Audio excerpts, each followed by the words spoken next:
Welcome to the Podcaster's Guide to a Visible Voice. Reveal and define your voice to speak your truth through the power of podcasting. And I'm your host, Mary Chan. So let's go. Hey, thank you so much for joining me today on episode 8, starting a perfectly imperfect podcast. If you've already got a show, this episode will give you a boost to publish that next episode, flaws and all.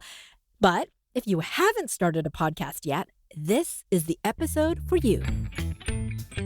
I'm opening up more slots right now to make sure you get your podcast launched.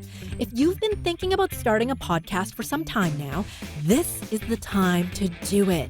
Launch your podcast to give yourself a platform to connect emotionally and authentically with your audience, especially if you want a whole new way to market yourself or your business.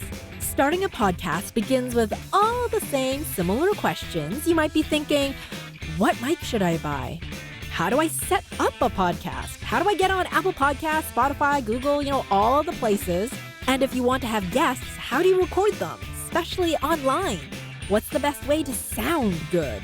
How do I get more listeners? How much time is this going to actually take?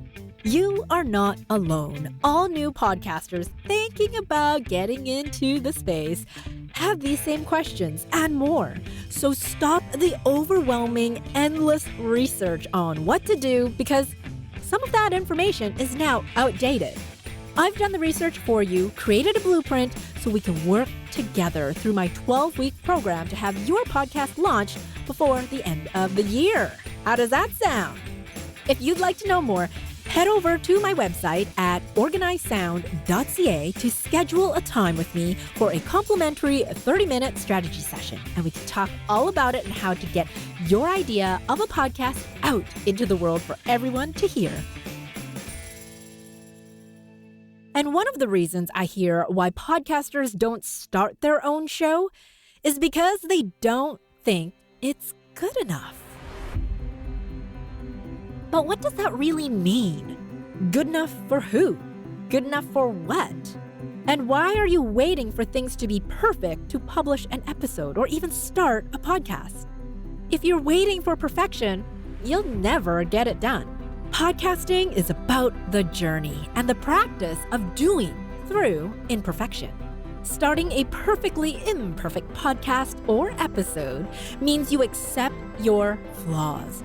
You're no longer procrastinating and avoiding doing the work because you no longer have this fear of perceived failure of judgment from others or yourself.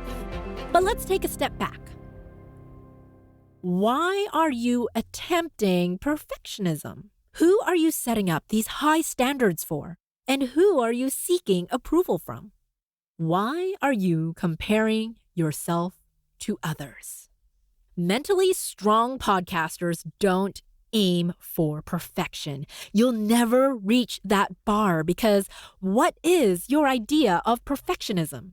You only hold yourself back if you want to attain this unattainable status. Who created this system anyway that we are supposed to follow?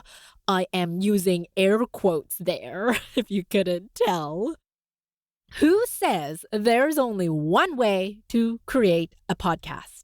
I know when I'm on a strategy call with a podcaster, we're always looking at other solutions and being innovative for what may work for them, for their unique situation. There is no one way of doing anything. However, every podcaster can still ease their desire to be perfect. What do you consider as success? Now, as I've said before, it's not about the numbers. So what does success look like to you? And I'm not talking about success for your podcast, but what would life look like if your podcast was able to generate more brand awareness? That people look to you for your authority. Knowing what your desired outcome is will tackle your fear of failure. Knowing that failure means to learn from that, and it's the process of failing that actually leads to success. The mistakes we make as podcasters means a lesson we'll learn for our next episode. We all publish imperfect episodes, believe me, because no one is perfect.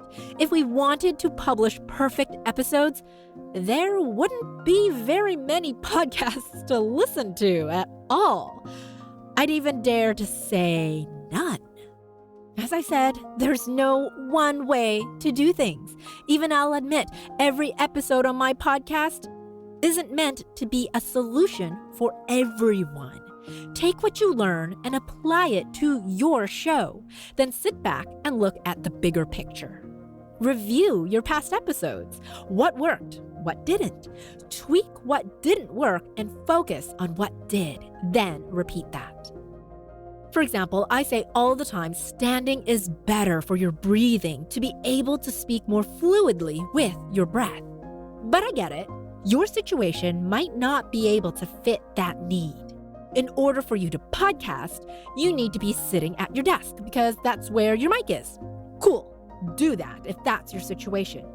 But keep in mind that we can shift the way you're sitting to create more breath, and you are always able to change your situation. And then say down the road you think, yeah, Mary's right, I want to start standing. So what are you going to do to take action and make that change so you can start standing while you're recording your show? That's just one example. What you should do isn't always the best solution for you in this very moment on your podcasting journey. For me, I was lucky enough that I was able to get a standing desk, so that works for me. But I also have a client who cleaned out her closet instead and made room for a standing mic with her laptop. Eventually, she even installed a little shelf to make it more comfortable and accessible for her notes and her water. So making things more comfortable for herself. You can make whatever you want to happen with a bit of creative thinking and innovative problem-solving skills. So now I ask, are you seeking perfection or excellence? Again, you've heard me say it, but it comes back to what are your values? Why are you podcasting? What is your listener wanting to hear about, and how can you speak to that question? What challenges are you solving for them with your show or your episode? Answer those questions, and if you don't have the answers, you'll just tell them that and own it. Share your flawed experience with them. Perhaps you're going on the same journey together with your listener. Speak your truth and do it confidently by not needing to be perfect. Embrace the imperfections because that's life, and your listeners will connect with that authenticity and visibility in your voice. Perfection is never attainable, but that doesn't mean that you can't have help along the way to create your show the way you imagined it. Having support with your podcast is a great way to go about it because no one should ever be alone in their journey. If you're looking for an expert opinion or want a second set of eyes on your show, I'm here for you. I've got you. Come find me on my website, organizesound.ca, and let's book a complimentary 30-minute strategy session to see how we can best work together on your perfectly imperfect podcast to shift it and align it with the vision for your show. I can't wait to chat with you. Thank you so much for listening to the Podcaster's Guide to a Visible Voice. If you enjoyed this episode, I'd love it if you'd share it with a podcasting friend. And to reveal more voicing and podcasting tips, click on over to visiblevoicepodcast.com. Until next time.